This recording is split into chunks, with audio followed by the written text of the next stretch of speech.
राधे राधे सभी को। आज मैं कान्हा जी और राधा रानी की हंसी ठिठोली की एक रोचक कहानी सुना रही हूँ।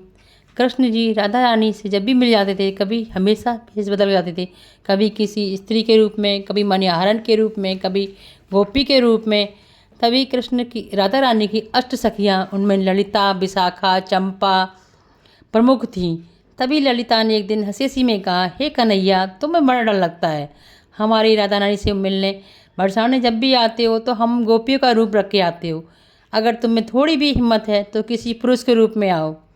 अगर तुम पुरुष के रूप में बरसाने में आ गए तो मैं तुम्हारी गुलाम बन जाऊंगी। जैसे मैं राधा रानी की दासी हूँ, वैसे तुम्हारी दासी बन जाऊंगी।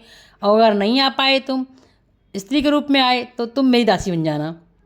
कृष्ण जी कुछ नहीं बोले, मुस्कुराकर अपने घर वापस आ गए।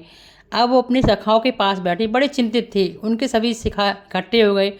उनके भी 8 सखा थे, सुदामा, चीचंदा आदि नाम के, मनसुखा।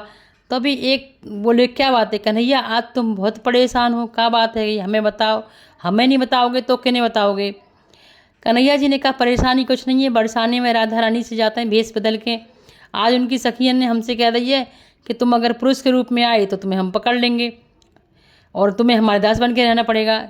तभी कान्हा जी के ब्राह्मण मित्र ने कहा कि कान्हा, तुम परेशान मत हो। तो मालूम है, महिलाओं की, सब स्त्रियों की एक कमजोरी होती है ज्योतिषी की। तुम बरसाने में ज्योतिषी के रूप में जाओ, तुम्हें वहाँ कोई ना पहचानेगो। अगले दिन कन्हैया जी ने धोती पहनी, कुर्ता पहना, सिर पे साफा पहना, चंदन का टीका लगाया, गले में तुलसी की माला पहनी और जा रहे थे। तभी वहाँ पर एक बूढ़ी अम्मा बोली, लला तू तो मुझे लग रहा है ज्योतिषी लग रहा है, पंडित है। तो कन्हैया जी ने कहा, हाँ मैं ज्योतिषी हूँ, बहुत दूर से आया हूँ। माँ ने पानी पिला दे। पानी पी रहे, तभी वहाँ पे और भी बैठी थी पानी कुएं के पास गोपियाँ। बोली, तुम ज्योतिषी हो तो हमारो हाथ देख लो। ऐसे करके कन्हैया जी सबके एक एक करके हाथ देखने लगे, तो सबके बारे में बताने लगे। तो सब कहीं जी तो बड़े बढ़िया, बहुत दूर से ज्योतिषी आए हैं, हाथ देख लें। अब ये बात सब राधा रानी के बरसाने महल तक पहुँच गई। जब राधा रानी की सखियों तक पहुँची तो ललिता आई और ज्योतिषी को देखकर बोली, ज्योतिषी जी मेरे बारे में कुछ बताओ। तो ज्योतिषी ने बताया कि तुम्हारा नाम ललिता है, तुम राधा रानी की प्रिय सखी हो और तुम बरसाने में रहती हो। तो ललिता बोली, जा में कौन सी नई बात है ज्योतिषी, ये तो पूरे गाँव बरसाने को मालूम है मेरा नाम ललिता है। तुम ऐसी बात बताओ, जो बताओ जा वक्त में क्या सोच रही हो।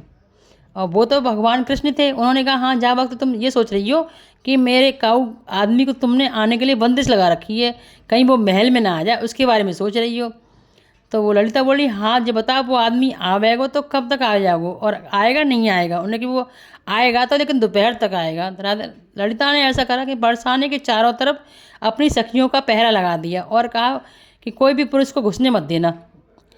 तो सभी सखियां पहरे पे लगी गईं और फिर उनसे कहा, ज्योतिषी से कहा कि चलो तुम मेरी सखी राधा रानी से और मिल लो, उन्हें भविष्य भूत वर्तमान बता दियो। ललिता उन्हें अपने साथ लेके गई। कन्हैया जी बरसाने में राधा रानी के महल में पहुंच गए। पुरुष के रूप में पहुंचकर उनका हाथ की लकीर देखकर जब उनका हाथ उन्होंने पकड़ा तो वो समझ गई राधा रानी के, ये तो कन्हैया जी हैं। फिर दोनों मुस्कुराने लगे। तो ललिता जी बोली, क्या बात है, कैसे जस रहे ज्योतिषी जी, तो मेरी सखी को हाथ देखो। तो कृष्ण जी बोले, हमसे काऊ ने कही थी कि पुरुष के रूप में बरसाने के महल में मत आइयो, हम तो आ गए।